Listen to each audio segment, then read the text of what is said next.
Everyone thinks they know the story of Frankenstein. We see the images of green skin, the bolts, the mad scientist, but Nick Dear's adaptation dares to turn that familiar story inside out. We're not following the doctor. We are born with the creature.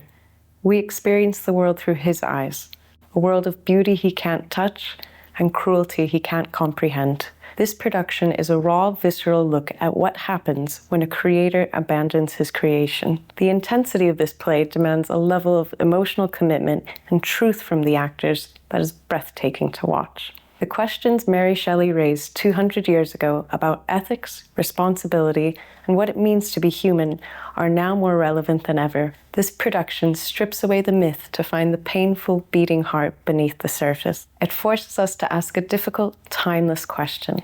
Who is the real monster? This is a deeply actor-driven piece, and the challenge has been to help the cast find the emotional truth in every moment. I like how the body tells the story.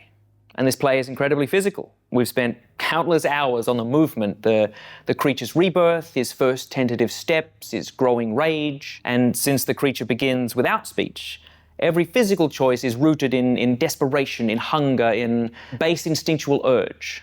And this isn't just movement for movement's sake. It's the raw, physical language of a soul trying to find connection in a hostile world. This is a story told not just with words, but with a body that is constantly in flux and is reacting to the world around it. Coming from a film background, I approach characterization from a more cinematic perspective. I focus on the internal world of these characters and their motivations, how they fit into the unique world Ollie has designed and Katya has created. We want to bring the audience in close, so they feel the profound loneliness of Creature's journey. It's about building a sense of realism that makes the horror of his existence feel even more immediate. Where others see a monster, I see a being misunderstood and beaten, an outsider dehumanized by his appearance, forced into a solitary life, longing for connection. This is the world that the creature is born into, a world of prejudice, inequality, and cruelty. And it all begins with a father's neglectful act, abandoning his child and denying his creation guidance, love, or even a name. And this neglect turns the creature's innocence into bitterness and rage.